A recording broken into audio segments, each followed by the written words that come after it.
Hey guys, तो मैं आप सभी के लिए लेटेस्ट एपिसोड की एक्सप्लेनेशन के साथ हाजिर हो चुका हूँ। तो स्टार्ट करते हैं। इस एपिसोड की स्टार्टिंग भी उसी सीन से होती है जहाँ से हमारा लास्ट पार्ट एंड हुआ था। यहाँ पर हम तेंजियान सिटी में देखते हैं, जहाँ पर हमें उसकी खूबसूरती के बारे में थोड़ी बहुत जानकारी प्राप्त होती है। साथ ही साथ हमारा सीन यहाँ से कट होकर एक स्टोर पर आता है, जहाँ पर हम ज़ेंग यू को देखते हैं, जो कि अपने लिए किसी प्रकार के आर्टिफैक्ट को खरीद रहा था। और हम स्टोर मास्टर को देखते हैं, जो कि ज़ेंग यू से कहने लगता है कि तुमने जो मुझे 1068 ब्लू ग्रेड की पिल दी है, वह किसी भी काम की नहीं है, क्योंकि ये आर्टिफैक्ट उससे कहीं ज्यादा ही कीमती है।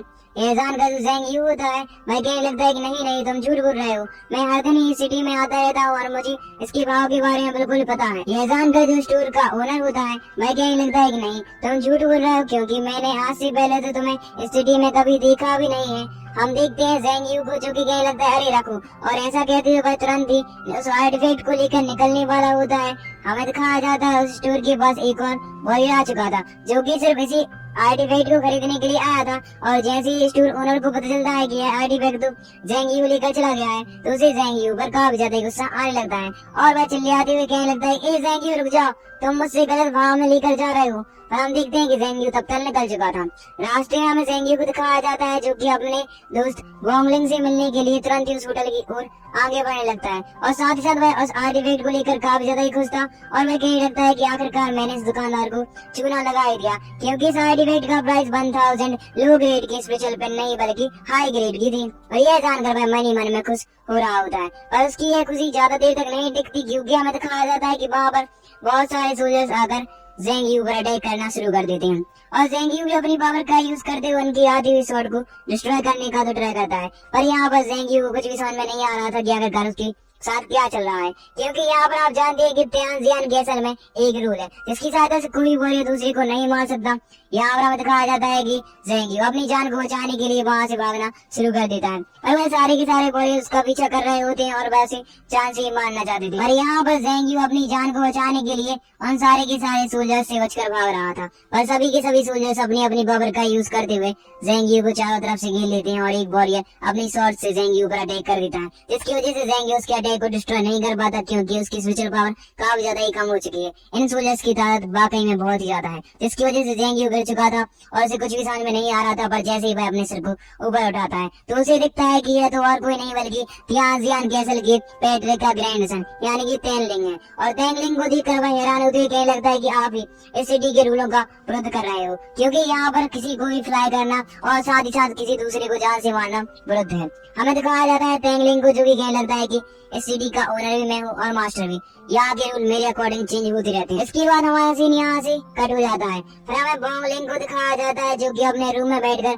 अभी भी उस टॉप ग्रेड की स्वॉर्ड को अपने कब्जे में लेने के लिए अपनी ब्लड रिफाइनिंग टेक्निक का यूज कर रहा होता है, क्योंकि आप जानते हैं कि उसके मास्टर सी चेंगलिन ने बता दिया है कि उसे सबसे पहले इस स्वॉर्ड को कंट्रोल करने के लिए अपने ब्लड रिफाइन मेथड को भी कंटिन्यू करना होगा। यहाँ पर हमें दिखाया जाता है कि जैसे ही वोंगलिंग अपनी पावर का यूज करते हुए ब्लड रिफाइनिंग मेथड शुरू कर देता है कि वह स्वॉर्ड उसकी बिल्कुल भी बात नहीं मान रही थी और वह तो वहाँ से भागना चाहती थी। साथ ही साथ हम वोंगलिंग को देखते हैं, जो कि अपनी पावर का यूज करते हुए उसे कंट्रोल करने का ट्राई कर रहा होता है। तभी हमें उसकी मास्टर की आवाज सुनाई देती है, जो कि कहने लगते हैं कि वोंगलिंग, तुम्हें सबसे पहले ध्यान केंद्रित करना होगा, क्योंकि यह टॉप ग्रेड की स्वॉर्ड है। ये अपने मास्टर को ऐसे स्वीकार नहीं करेगी। साथ ही साथ तुम अपनी ब्लड रिफाइनिंग टेक्निक का तो यूज कर रहे हो और इसके लिए तुम्हें एक घाटा हमेशा ही झेलना पड़ेगा, क्योंकि अगर तुम्हारी स्वॉर्ड को किसी प्रकार का नुकसान होगा तो इसका पूरा का पूरा इफेक्ट तुम्हारे शरीर और स्पिरिचुअल एनर्जी पर आने वाला है। पर वोंगलिंग तो टॉप ग्रेड की स्वॉर्ड को अपना बनाना चाहता था, इसलिए वह इसे पाने के लिए कुछ भी कर सकता था। हमें थोड़ी देर बाद का सीन दिखाया जाता है, जहाँ पर वोंगलिंग ने पूरी का पूरा कंट्रोल ही उस टॉप ग्रेड की स्वॉर्ड पर कर लिया है। और यह जानकर उसके मास्टर सी चेंगलिन भी बहुत ज्यादा खुश होने लगती है। साथ ही साथ वोंगलिंग भी खुश था। पर तभी हम देखते हैं कि वोंगलिंग को, जो कि अपनी पावर का यूज करते हुए बाहर से आती हुई आवाज को जैसे ही डिटेक्ट करता है, तो उसे पता चल जाता है कि उस होटल में बहुत सारे सोल्जर्स उसकी कमरे की आ रहे हैं। यहाँ पर हमें दिखाया जाता है कमरे के बाहर का सीन, जहाँ पर बहुत सारे सोल्जर्स, जो कि अभी थोड़ी देर पहले ही वोंगलिंग के फ्रेंड ज़ेंग यू के पीछा कर रहे थे, वह वहाँ पर वोंगलिंग के रूम में आना शुरू हो जाते हैं। यह देखकर वोंगलिंग तुरंत ही वहाँ से गायब हो जाता है। साथ ही साथ हम देखते हैं कि जैसे ही वह सारे के सारे सोल्जर्स वोंगलिंग के रूम में आते हैं, तो उन्हें वहाँ पर कोई भी नहीं मिलता। और वह देख लेते देते हैं कि विंडो से कोई कूदा है तो वह तुरंत ही बॉन्गलिन का पीछा करना शुरू कर देते हैं। यहाँ पर हमें दिखाया जाता है कि भाई सारे सोल्जर्स अपनी अपनी तलवार का यूज करते हुए बॉन्गलिन पर अटैक करते हुए जा रहे होते हैं। साथ ही साथ बॉन्गलिन भी उनकी अटैक को डिस्ट्रॉय करते हुए वहां से भागना शुरू कर देता है। पर यहाँ पर बॉन्गलिन को भी एक बात समझ में नहीं आती, जब तियानजियान कैसल में किसी को भी फाइट करना मना है और ना तो कतई भी और भी ज्यादा मना है, मुझे मारने के लिए क्यों आए हैं? क्योंकि उसके दोस्त ज़ेंग यू ने तो यही बताया था उसके लिए कि उसने रॉन्ग इन्फॉर्मेशन दी थी। पर यहाँ पर बॉन्गलिन को अपने दोस्त ज़ेंग यू पर पूरा का पूरा ही ट्रस्ट था।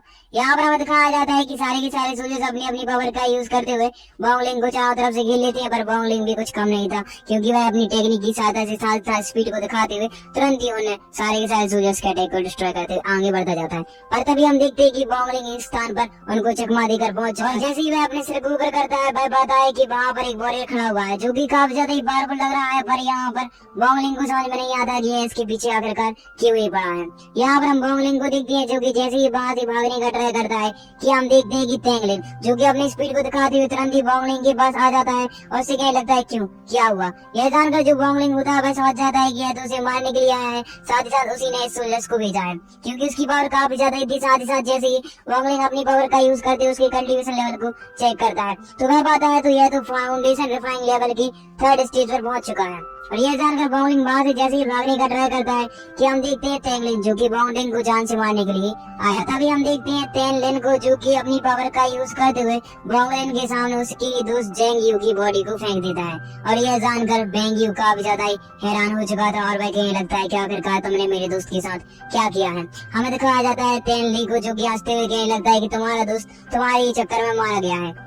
इस तरह हम देखते हैं बॉन्गलिन को जो कि ज़ेंग यू के पास आते हुए कहने लगता है कि मुझे माफ कर देना, यह सारा का सारा कांड मेरी वजह से ही हुआ है। और वह उसकी अपने दोस्त की आंखों पर हाथ फेरते हुए कहने लगता है मैं तुम्हारी मौत का बदला जरूर ही जल्दी ले लूंगा। पर तभी हमें दिखाया जाता है तेंगलिन को जो कि अपनी पावर का यूज करते हुए बॉन्गलिन के चारों तरफ अपनी स्वॉर्ड को लेकर आ जाता है। और यहाँ पर इन दोनों की स्वॉर्ड्स के बीच में आइकॉनिक लेवल की फाइट होने लगती है क्योंकि बॉन्गलिन ने भी अपनी पावर का यूज करते टॉप ग्रेड की स्वॉर्ड को बाहर निकाल लिया था। और टॉप ग्रेड की स्वॉर्ड को देखकर तेंगलिन हैरान होते हुए कहने लगता है कि यह टॉप ग्रेड की स्वॉर्ड तुम जैसे लूजर के पास आखिरकार कर क्या रही है। और यहाँ पर हमें दिखाया जाता है बॉन्गलिन को जो कि अपनी पावर का यूज करते हुए तेंगलिन से फाइट कर रहा होता है। इन दोनों की आइकॉनिक लेवल की फाइट बहुत ज्यादा कमाल की होती है क्योंकि इन दोनों में से कोई भी हार नहीं मानना चाहता था। हमें दिखाया जाता है बॉन्गलिन को जो कि समझ जाता है वह तेंगलिन से इतनी ज्यादा देर तक फाइट नहीं कर सकता और उसे एक आइडिया आता है जिसकी वजह से हम देखते हैं कि वह अपनी सबसे पहले स्वॉर्ड वहां पर रखी हुई बोरियों के पार कर देता है क्योंकि वह सारी की सारी बोरियां और किसी के पास नहीं बल्कि तेंगलिन के पास से गुजरती थी। हम देखते हैं कि तेंगलिन भी अपनी स्वॉर्ड का यूज करते हुए उसकी स्वॉर्ड को कंट्रोल करने का ट्राई कर रहा होता है जिसकी वजह से हम देखते हैं कि तभी बॉन्गलिन अपनी पावर का यूज करते साथ ही वहां पर उन बोरियों के ब्लास्ट हो जाने की वजह से धुआं क्रिएट कर देता है। साथ ही साथ हम देखते हैं कि तेंगलिन की स्वॉर्ड जो कि उसकी स्वॉर्ड का पीछा कर रही थी वह सीधा ही जाकर तेंगलिन को ही लग जाती है। और यहाँ पर तेंगलिन थोड़ा बहुत डिस्ट्रैक्ट हो चुका है। इसी का मौका पाकर बॉन्गलिन वहां से भागने का ट्राई करना शुरू कर देता है।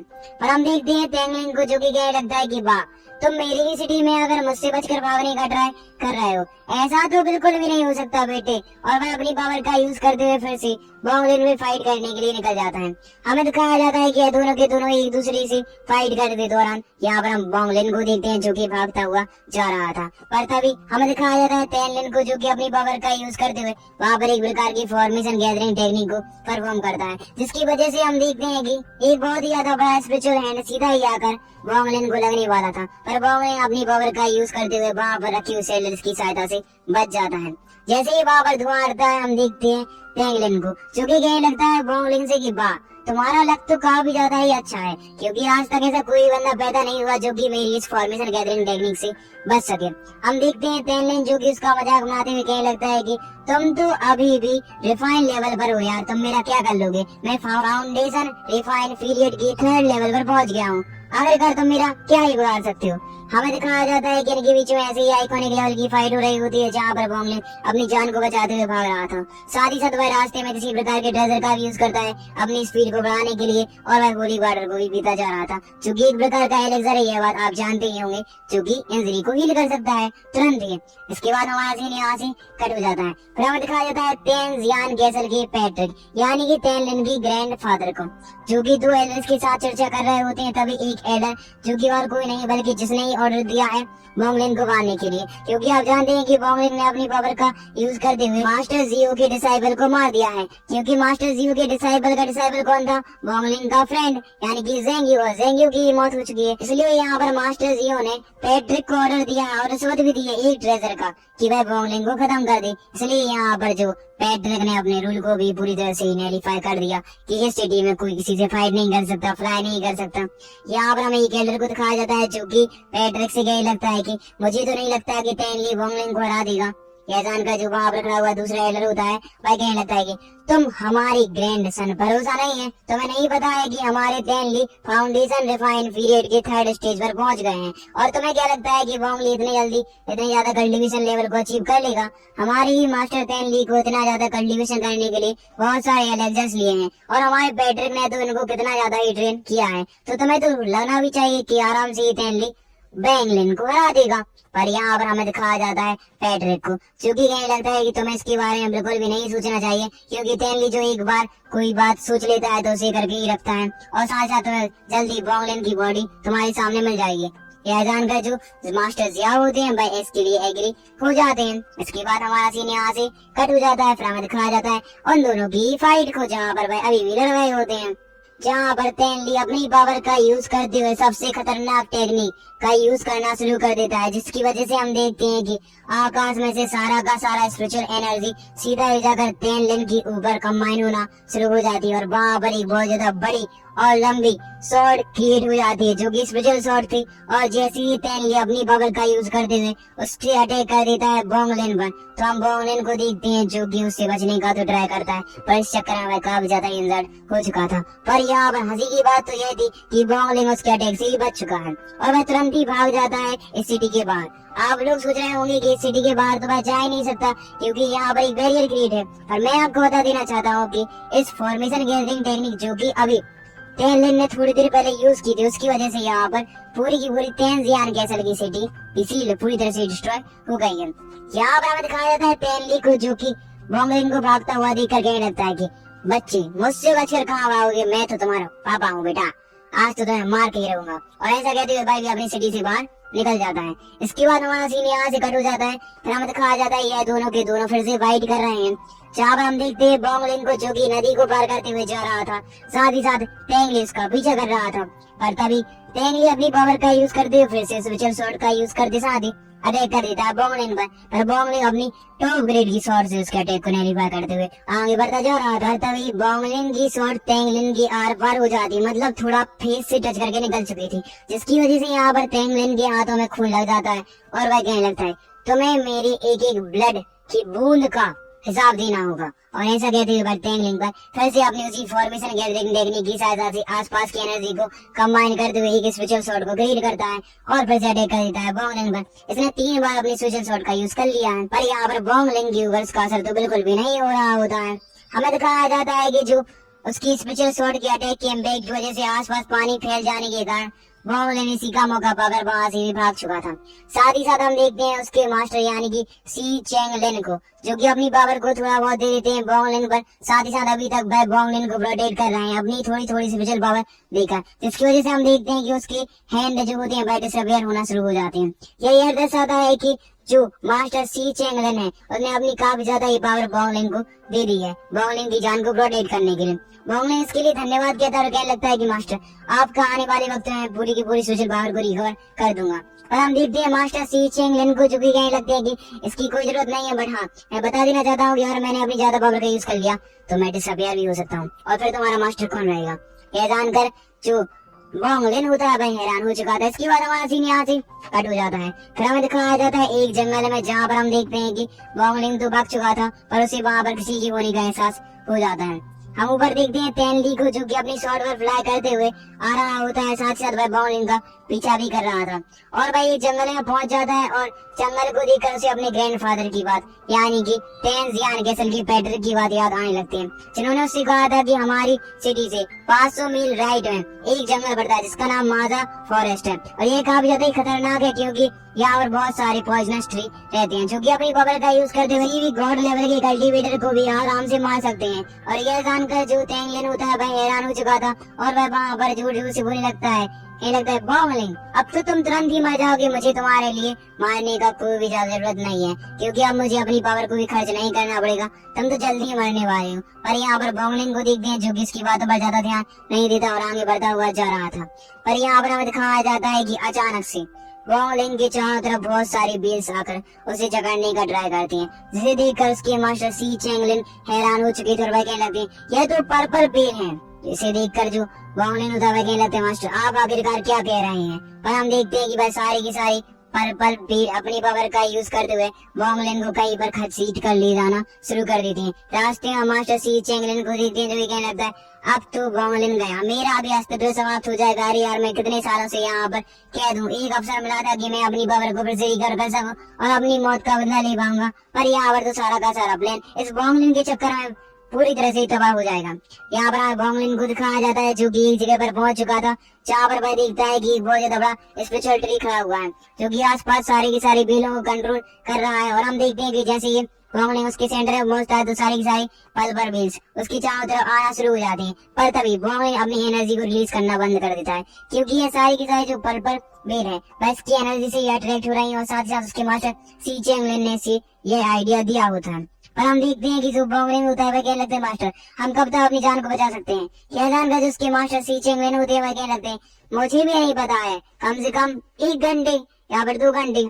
हमें दिखाया जाता है बॉन्गलिन जो कि समझ जाता है कि अब तो सिर्फ 2 ही काम है, या तो आर या तो फिर पार। अब तो मैं मर जाऊंगा या तो फिर इसे मार दूंगा और साथ ही तेनली उसके पीछे पड़ा है उसे मार दूंगा। पर तभी बॉन्गलिन अपनी पावर का यूज करते हुए बहुत सारी स्पिरिचुअल ब्लड लाइन को गिरा देता है उस स्पिरिचुअल ट्री पर, जिसकी वजह से हम देखते हैं ऊपर जो तेनली बॉन्गलिन को ढूंढ रहा होता है अपने सेंसेस का यूज करते हुए, तो उसे समझ में आ जाता है कि यहाँ पर कहीं ना कहीं बॉन्गलिन होगा, क्योंकि आप जानते हैं कि बॉन्गलिन ने अपनी थोड़ी बहुत ब्लड की ड्रॉप्स को उस स्पिरिचुअल ट्री पर गिरा दिया, जिसकी वजह से अब जो बॉन्गलिन का आइडिया वह यह है कि तेनली उस स्पिरिचुअल ट्री के पास आ जाएगा और मौका पाकर बॉन्गलिन वहां से भाग जाएगा। और इसी के साथ हमारा ये पार्ट ही ब्रांड हो जाता है, इसका नेक्स्ट बनाने वाला है जल्दी। Video like and channel subscribe जरूर से ही कर देना, क्योंकि मैं आपके लिए ऐसी इंटरेस्टिंग सीरीज की एक्सप्लेनेशन सबसे पहले ही लेकर आता रहता हूँ यार। तो क्या कर रहे हो, जल्दी से ही कर देना। Bye bye.